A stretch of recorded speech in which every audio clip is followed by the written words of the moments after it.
ವಾಸುದೇವ? ಕರ್ಣ, ನೀನು ವೈರಿ ಪಕ್ಷದವನೆಂತಾಗುವೆ.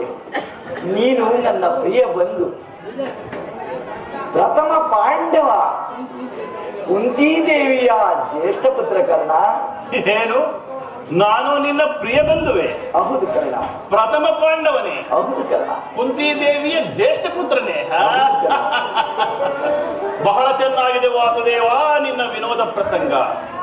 ಓಹೋ, ಇದು ಯುದ್ಧ ಕಾಲ. ಮೊದಲೇ ನೀನು ಪಾಂಡವರ ಪಕ್ಷಪಾತಿ.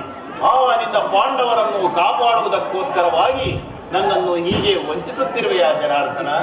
ಇಲ್ಲ ಕರ್ಣ, ನನ್ನ ಮಾತನ್ನು ಸತ್ಯವೆಂದು ನಂಬು. ಸತ್ಯವೆಂದು ನಂಬಲೆ?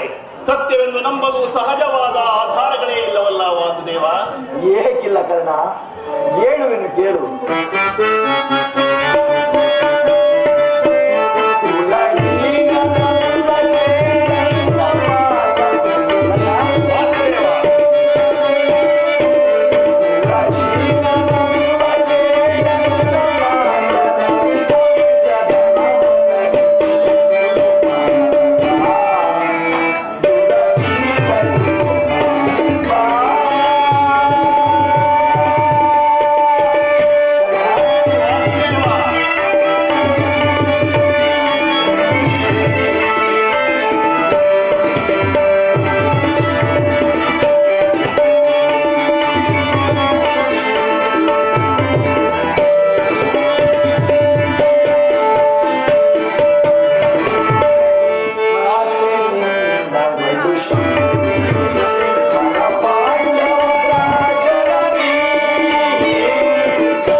ಏಕಿಲ್ಲ ಕರ್ಣ, ಹಿಂದೆ ನಿನ್ನ ತಾಯಿಯಾದ ಕುಂತಿದೇವಿ ತಾನು ಕನ್ನಿಕಾವಸ್ಥೆಯಲ್ಲಿರುವಾಗ ದೂರ್ವಾಸ ಮಹಾಮುನಿಗಳಿಂದ 5 ಮಂತ್ರಗಳನ್ನು ಉಪದೇಶವನ್ನು.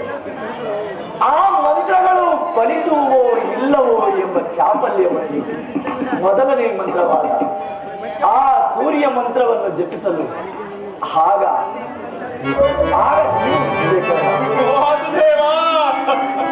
ಕನ್ನಿಕೆ ಆಗಿದ್ದ ನಿಮ್ಮ ತಾಯಿ ಕುಂತಿದೇವಿ ಈ ಲೋಕದ ಅಪವಾದಕ್ಕೆ ಹೆದರಿ ನಿನ್ನನ್ನು ಗಂಗೆಯಲ್ಲಿ ತೇಲಿಬಿಟ್ಟಳು. ನಂತರ ಬೆಸ್ತರ ಕೈಗೆ ಸಿಕ್ಕಿ ನೀನು ಅವರ ಪೋಷಣೆಯಲ್ಲಿಯೇ ಬೆಳೆದು ಈಗ ಆ ದುರ್ಯೋಧನನ ಆಸ್ಥಾನದಲ್ಲಿ ನೀನು ಮಾಂಡಲಿಕನಾಗಿರುತ್ತಲ್ಲ.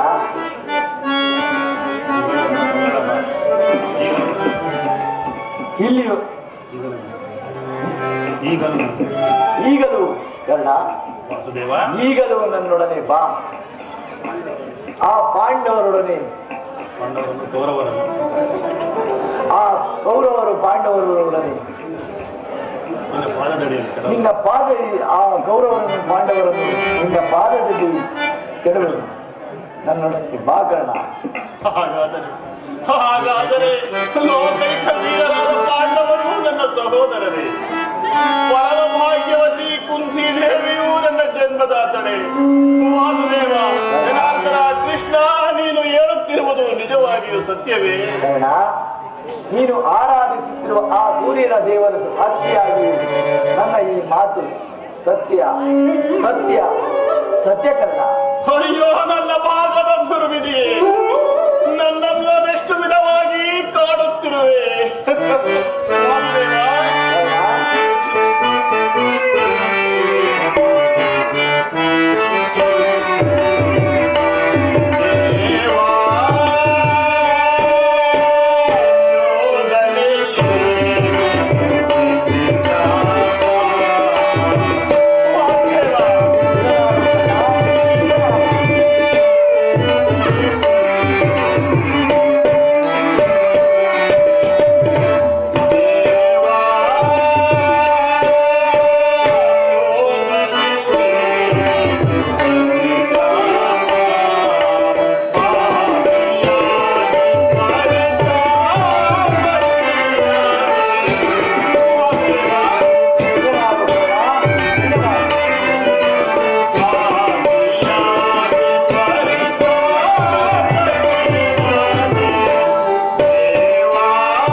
ಪರಮೇಶ್ವರ, ಮತ್ತೊಂದು ಕಡೆ ಸಹೋದರರೆಂಬ ಪಾಶವನ್ನು ನನ್ನ ಪರಿಣಿಸುತ್ತಿದ ಪಾಂಡವರು.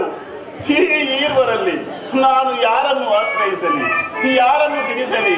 ವಾಸುದೇವ, ದಿಕ್ಕೆ ತೋಟದಂತಾಗಿದೆಯಲ್ಲ. ತಿರನಾಗು ಕರ್ಣ, ತಿರನಾಗು. ಈಗಲೂ ನನ್ನ ಸಂಗಡಪ ಸಕಲ ಸಾಮಂತರ ರಾಜರುಗಳಿಂದ ಓಲೈಸಿಕೊಂಡು ರಾಜ್ಯಭಾರವನ್ನು ಆಳುವೆಯಂತೆ. ನಿನಗೆ ತಿಳಿಸಬೇಕಾಗಿರುವ ಸತ್ಯ ಸಂಗತಿಯನ್ನು ನಾನು ತಿಳಿಸಿರುವೆನು ಕರ್ಣ. ಇನ್ನು ಮುಂದೆ ಯಾರನ್ನು ಆಶ್ರಯಿಸಬೇಕು, ಯಾರನ್ನು ತ್ಯಜಿಸಬೇಕು ಎನ್ನುವುದು ನಿನಗೆ ಬಿಟ್ಟ ವಿಚಾರ ಕರ್ಣ. ವಾಸುದೇವ, ನಿನ್ನ ತಾಯಿಯಾದ ಕುಂತಿ ದೇವಿಯು ನಿನ್ನನ್ನು ನೋಡಲೆಂದು ಆ ಗಂಗಾ ತೀರಕ್ಕೆ ಬರುವಳು. ಆಕೆಯ ಮನಸ್ಸನ್ನು ಯಾವುದೇ ಕಾರಣಕ್ಕೂ ನೋಯಿಸಬೇಡ, ತಿಳಿಯಿದೆ? ಆಗಲಿ ಪರಮಾತ್ಮ. ನಾನು ಬಂದು ಬಹಳ ಬೇರೆ ಆಯಿತು. ನಾನು ಇನ್ನು ಬರಲೇ ಕರ್ಣ. ನಿನ್ನಿಚ್ಛೆ ವಾಸುದೇವ. ನಿನಗೆ ಮಂಗಳವಾಗಲಿ ಕರ್ಣ. ಶ್ರೀಕೃಷ್ಣ ಪರಮಾತ್ಮನು ಎಂದಿಗೂ ಅಸತ್ಯವನ್ನು ಆಡತಕ್ಕವನಲ್ಲ. ಹಾಗಾದರೆ ಲೋಕೈಕ ವೀರರಾದ ಪಾಂಡವರು ನನ್ನ ಸಹೋದರರೇ, ಪರಮ ಭಾಗ್ಯವತಿ ಕುಂತಿ ದೇವಿಯು ನನ್ನ ಜನ್ಮದಾತಳೆ. ಅವರೊಡನೆ ಕೂಡಿ ಬಾಳುವ ಯೋಗವು ಈ ಪಾಪಿ ಕರ್ಣನ ಹಣೆಯಲ್ಲಿ ಬರೆಯಲಿಲ್ಲ. ಇದುವರೆಗೂ ನನ್ನ ಬಂಧು ಬಾಂಧವರು ಯಾರೆಂದು ತಿಳಿಯದೆ ವ್ಯಥೆ ಪಡುತ್ತಿದ್ದೆ. ಈಗ ನನ್ನ ಬಂಧು ಬಾಂಧವರು ಇಂಥವರೇ ಎಂದು ತಿಳಿದ ಕೂಡಲೇ ನನ್ನ ಮನಸ್ಸಿನಲ್ಲಿ ಅದೆಂತಹ ಉಭಯ ಸಂಕಟ. ಹಾಗಾದರೆ ಮುಂಬರುವ ಕುರುಕ್ಷೇತ್ರ ಯುದ್ಧದಲ್ಲಿ ನನ್ನ ಸಹೋದರರನ್ನು ನನ್ನ ಇದೇ ಕೈಗಳಿಂದ ಕೊಲ್ಲಬೇಕಾಗುವುದೇ ವಾಸುದೇವ?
ಮೂರ್ಛಿತನಾಗಿದ್ದ ದುರ್ಯೋಧನನು ಎಚ್ಚೆತ್ತು ಆಡಿದ ಮಾತುಗಳನ್ನೇ ಬಳಸಿಕೊಂಡು ಯುದ್ಧ ಕಾತುರನಾಗಿರುವ ಕರ್ಣನ ಹೃದಯವನ್ನೇ ಚಂಚಲಗೊಳಿಸು.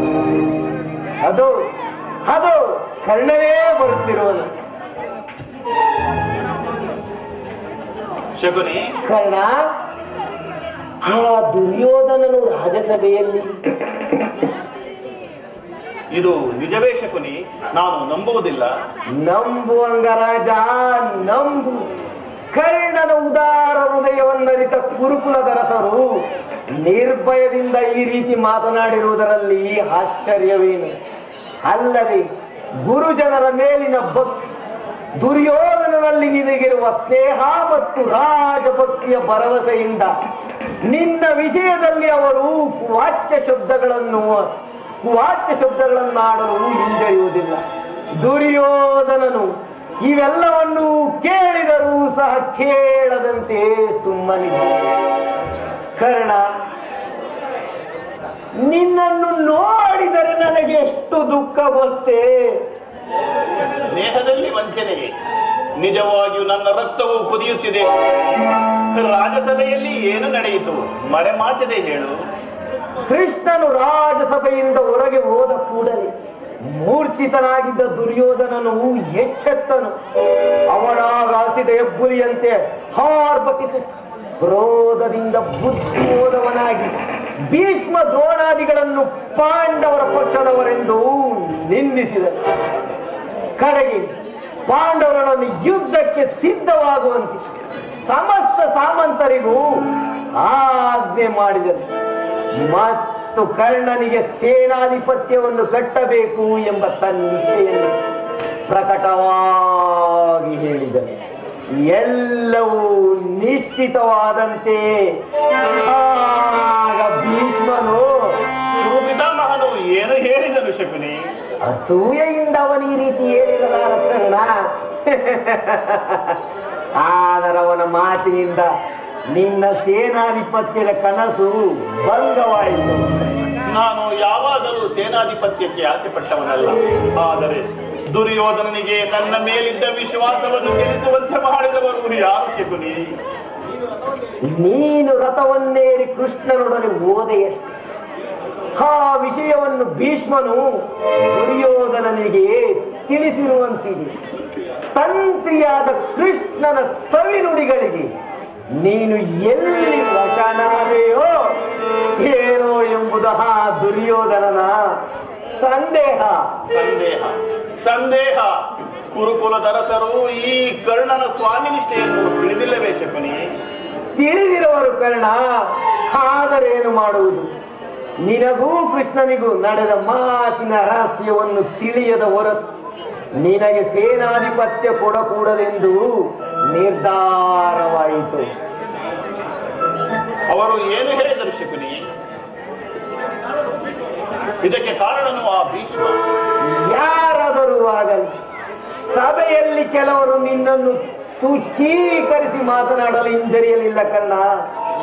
ಅವರು ಏನು ಹೇಳಿದರು ಶಕುನಿ? ಆ ದುರ್ವಾಕ್ಯಗಳನ್ನು ಯತ್ನವಿಲ್ಲ ಕರ್ಣ. ಸೂತ ಕುಲದಲ್ಲಿ ಹುಟ್ಟಿದ ಕರ್ಣನಿಗೆ ಸ್ವಾಮಿ ನಿಷ್ಠೆ ಎಲ್ಲಿ ಹುಲಿ ಎಂದು ಪರಿಪರಿಯಾಗಿ ನಿಂದಿಸಿದರು. ಅಯ್ಯೋ ನನ್ನ ಭಾಗದ ದುರ್ವಿಧಿ! ಸೂತ ಕುಲದಲ್ಲಿ ಜನಿಸಿದವರು ರಾಜಭಕ್ತರಾಗಬಾರದೆ. ವಿಧಾತನು ಮಾನವ ಜಾತಿಯ ಸಮಸ್ತ ಸದ್ಗುಣಗಳನ್ನು ಉನ್ನತ ಕುಲದವರಿಗೆ ಮೀಸಲಾಗಿಟ್ಟಿರುವನೇ ಶಕುನಿ. ಈ ಅಪಮಾನವನ್ನು ನಾನು ಎಷ್ಟು ದಿನ ಸಹಿಸಲಿ? ಬಾಲ್ಯದಲ್ಲಿ ಸ್ನೇಹಿತರು ನನ್ನ ಜೊತೆ ಆಟವಾಡುತ್ತಿರಲಿಲ್ಲ. ನನ್ನನ್ನು ಮುಟ್ಟುವುದೇ ದೋಷವೆಂದು ತಿಳಿದಿದ್ದರು. ನಾನು ಏಕಾಂಗಿಯಾಗಿ ಕಣ್ಣೀರು ಸುರಿಸುತ್ತಾ ನನ್ನ ಮನೋವೇದನೆಯನ್ನು ಆ ಜಗತ್ಕರ್ತನಲ್ಲಿ ಭಿನ್ನವಿಸಿಕೊಳ್ಳುತ್ತಿದ್ದೆ. ಹೇ ಪರಮೇಶ್ವರ, ಯಾವ ಕರ್ಮಕ್ಕಾಗಿ ನನ್ನನ್ನು ಈ ಸೂತ ಕುಲಕ್ಕೆ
ತಿಳಿದಿದ್ದರು. ನಾನು ಏಕಾಂಗಿಯಾಗಿ ಕಣ್ಣೀರು ಸುರಿಸುತ್ತಾ ನನ್ನ ಮನೋವೇದನೆಯನ್ನು ಆ ಜಗತ್ಕರ್ತನಲ್ಲಿ ಭಿನ್ನವಿಸಿಕೊಳ್ಳುತ್ತಿದ್ದೆ. ಹೇ ಪರಮೇಶ್ವರ, ಯಾವ ಕರ್ಮಕ್ಕಾಗಿ ನನ್ನನ್ನು ಈ ಸೂತಕುಲಕ್ಕೆ ತಳ್ಳಿದೆ ಎಂದು.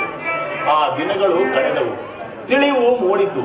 ಜನ್ಮವು ಆಕಸ್ಮಿಕವಾದ ಘಟನೆ, ಗುಣವೇ ಮಾನವನ ಸರ್ವಸ್ವವೆಂದು ಅರಿತೆನು. ನನ್ನ ಮಾನಾಪಮಾನಗಳು ಗುಣವನ್ನವಲಂಬಿಸಿದೆ ಎಂದು, ಕುಲವನ್ನಲ್ಲವೆಂದು ಅರಿತೆನು. ಆತ್ಮಶಕ್ತಿಯಿಂದ, ವಿಶೇಷ ಪ್ರಯತ್ನದಿಂದ, ಆ ದೈವ ಬಲದಿಂದ ನನಗೆ ರಾಜಾಶ್ರಯದ ಸ್ಥಾನಮಾನಗಳು ದೊರೆತವು. ನಾನಿಂದು ಅಂಗದೇಶದ ಅರಸು, ಕುರು ಸಾಮ್ರಾಟ ಮಾಂಡಲೀಕ. ಈಗಲೂ ಈ ಜಾತಿಯ ದುಷ್ಟಭೂತವು ನನ್ನನ್ನು ಬಿಡುತ್ತಿಲ್ಲವಲ್ಲ ಶಕುನಿ.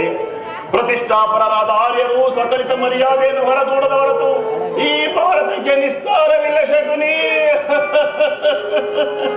ನಿಸ್ತಾರವಿಲ್ಲ.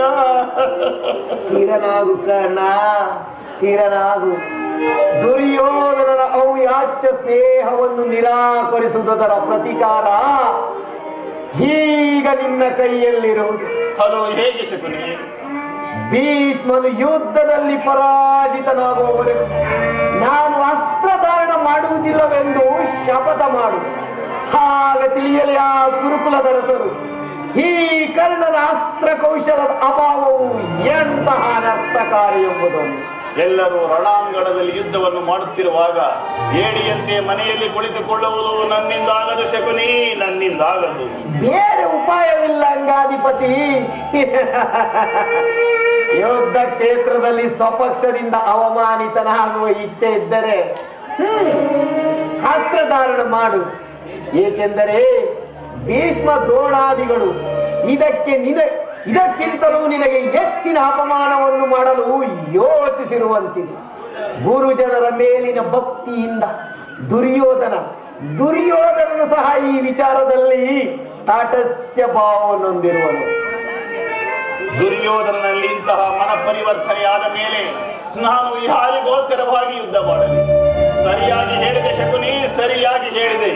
ಭೀಷ್ಮನು ಯುದ್ಧದಲ್ಲಿ ಪರಾಜಿತನಾಗುವವರೆಗೆ ಆ ವಸ್ತ್ರಗಳನ್ನು ಧರಿಸುವುದಿಲ್ಲ. ಇದೇ ನನ್ನ ಶಪಥ.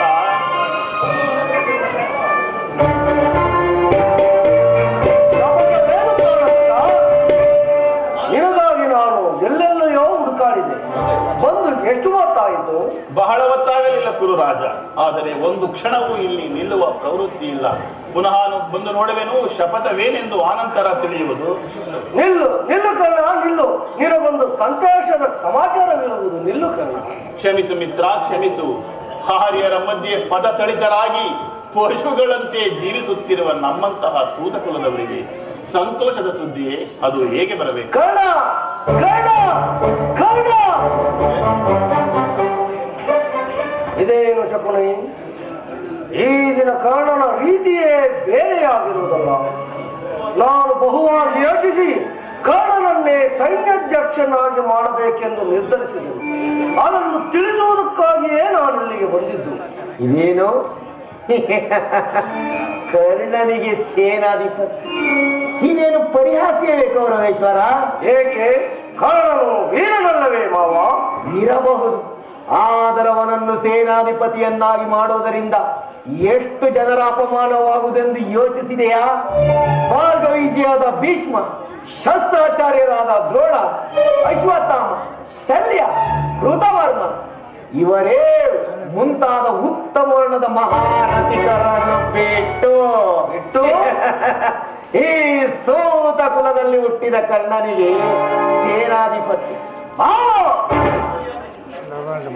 ಕುಲ ಮರ್ಯಾದೆಯನ್ನು ಧಿಕ್ಕರಿಸುವುದರಿಂದ ನಿಜವಾಗಿಯೂ ಅನರ್ಥ ಆಗುವುದೆಂಬುದನ್ನು ಬಲ್ಲೆಯ? ಭೀಷ್ಮ ದ್ರೋಣಾದಿಗಳು ಅಂತರಂಗದಲ್ಲಿ ಪಾಂಡವ ಪಕ್ಷಪಾತಿಗಳು. ಇವರು ಅಸಮಾಧಾನಗೊಂಡರೆ ನಿನ್ನನ್ನು ತ್ಯಜಿಸಲೂ ಸಹ ಹಿಂಜರಿಯುವುದಿಲ್ಲ. ಅಲ್ಲದೆ ಭೀಷ್ಮನು ಯುದ್ಧದಲ್ಲಿ ಪರಾಜಿತನಾಗುವವರೆಗೂ ನಾನು ಅಸ್ತ್ರಧಾರಣ ಮಾಡುವುದಿಲ್ಲವೆಂದು ಕರ್ಣನು ಇದೀಗ ತಾನೇ ನಿಷ್ಕಾರಣವಾಗಿ ಶಪಥ ಮಾಡಿ ಹೋದನು. ಏನು ಹೇಳುತ್ತಿರುವ? ಈಗ ನೀನವನಿಗೆ ಸೇನಾಧಿಪತ್ಯವನ್ನು ವಹಿಸಿದರೆ ಶಪಥವನ್ನು ಮೀರಿಯವನದನ್ನು ನಿರ್ವಹಿಸುವಂತಿಲ್ಲ. ಭೀಷ್ಮ ದ್ರೋಣಾದಿಗಳು ಕೋಪಗೊಳ್ಳುವರು. ಆದುದರಿಂದ ನಿಧಾನವಾಗಿ ಯೋಚಿಸು ಕುರು ರಾಜ, ಯೋಚಿಸು. ನಿಜ ಶಕರು, ನಿಜ. ಹಾಗಾದರೆ ಏನು ಮಾಡುವುದು? ಸೇನಾಧಿಪತ್ಯವನ್ನು ಅಂಗೀಕರಿಸುವಂತೆ ಭೀಷ್ಮನನ್ನು ಪ್ರಾರ್ಥಿಸು. ಯುದ್ಧವು ಸನ್ನಿಹಿತವಾಗಿದೆ. ಈಗ ಚಿಂತಿಸುವ ಅಗತ್ಯವಿಲ್ಲ. ಈಗಲೇ ಹೋಗಿ ಆ ಕುರುಪಿತಾಮಹನನ್ನು ಕಾಣು. ಹಾಗೆ ಆಗಲಿ ಬಾವ, ನೀನು ನನ್ನ ಸಂಗಡ ಬಾ, ಹೋಗೋಣ. ನಡೆ.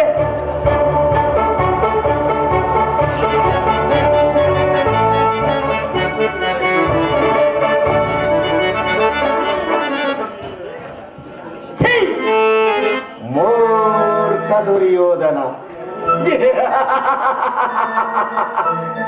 ದುರ್ಯೋಧನ, ಈ ಭೂಮಂಡಲವು ತಲೆ ಕೆಳಗಾದರೂ ಸರಿ, ಸಪ್ತ ಸಾಗರಗಳು ಬತ್ತಿ ಹೋದರು, ಆಕಾಶದಲ್ಲಿ ಸಂಚರಿಸುವ ಸೂರ್ಯ ಚಂದ್ರಾದಿ ಗ್ರಹಗತಿಗಳು ಹಿಂದು ಮುಂದಾದರೂ ಸರಿ, ಸುರನರ ಗರುಡ ಗಂಧರ್ವ ಕಿಂಪುರುಷಾದಿಗಳು ಎದುರು ಬರುತ್ತಿದ್ದರೂ ಸರಿ, ನಾನು ನಿನ್ನನ್ನು ಬಿಡುವುದಿಲ್ಲ, ನಾನು ನಿನ್ನನ್ನು ಬಿಡುವುದಿಲ್ಲ ದುರ್ಯೋಧನ.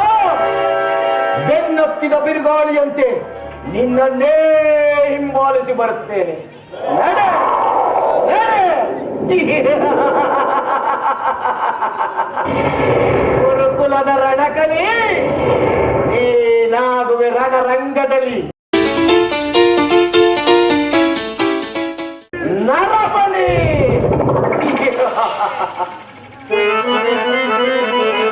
ಬೋರ್ಗರ ಬಿರುಗಾಳಿಗೆ ಸೇಡಿನ ಕಾರ್ಬೋಣವೆನ್ನಬ್ಬಿಸಿ ಶಾಂತಿಯ ಮಿಂಚಿನಂತೆ ಪ್ರಜ್ವಲಿಸಿ ಗುರುಗು ಸಿಡಿಲುಗಳು ಈ ತರೆಯನ್ನು ಬಿರಿಯುವಂತೆ ಮಾಡಿ ಈ ಶಕುನಿ ಸೃಷ್ಟಿಸುವ ಕೃತ್ಯಮದ ವಿಷದ ಮಳೆಗೆ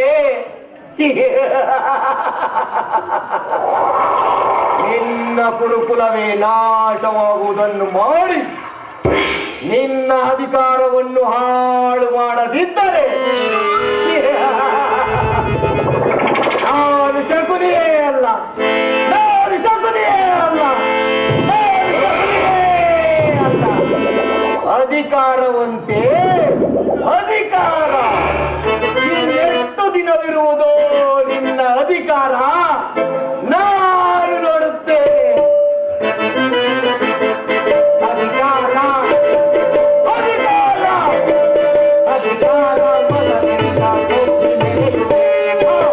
ಮನೆಗೆ ಬಲಿಯ ಬಂದು ನಾನು ನೋಡು, ಈಗ ನಾನು ನೋಡು, ನೋಡಿ ನಾನು ನೋಡುವೆ.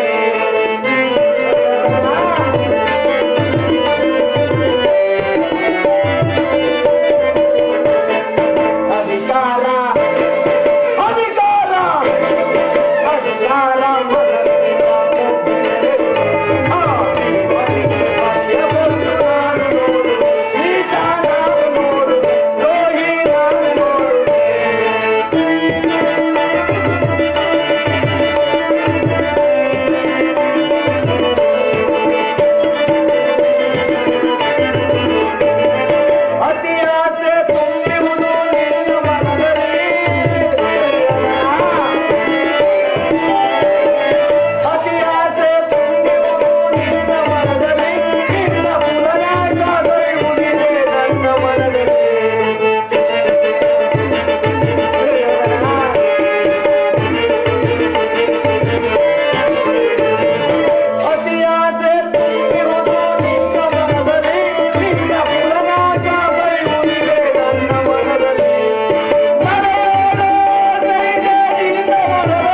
ಅಧಿಕಾರ ಅಧಿಕಾರ ಅಧಿಕಾರ ಮಗನಿಂದ ಮುಂದಿನೆಯು.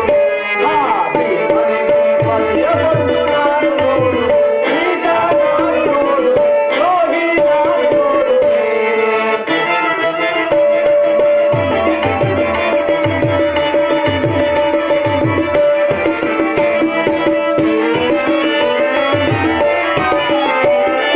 ದೂರದನುವ ಹಿಡಿದು ನಿಲ್ಲುವ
ಧಿಕ್ಕಾರ